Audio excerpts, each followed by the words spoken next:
Here's why someone refuses to ask for help and says yes even when they don't have the capacity.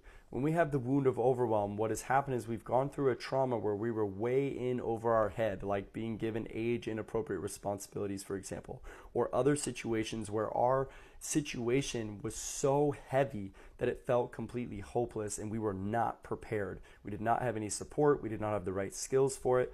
We were completely unable to cope.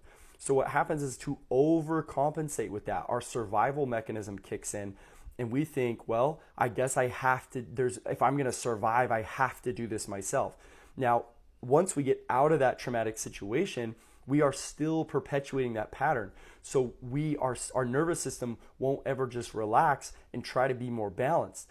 Anytime we feel overwhelmed or we feel like there's a lot going on, this kicks in and we can't help but just keep saying yes, refuse to ask for help. Even though it could be all around us, we don't see it. Here's where we are in our self-esteem development. To move forward and up in our self-esteem, we actually need to feel the loss. We need to feel our feelings. We need to grieve two things: the support we didn't get in the original trauma, the skills, the tools, and the support we did not get in the original trauma. We need to grieve that. The parents we didn't get, the support we didn't get. We need to grieve it and say, yes, that happened. We did not have that support. However, by grieving that, it also allows us to grieve that, yeah, people are imperfect. And likewise, if I ask for help now, it might not always be perfect, but it'll sure be way better than me trying to do this all myself, because this is an illusion that I can keep this up. It's crippling us long term.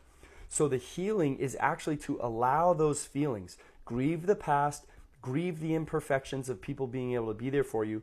And that actually ironically helps you start to heal, because you start to perfect who you ask for help, where you go for help. You realize that in the reality of the situation, it's actually who we depend on that really determines if it's going to be a loss or not.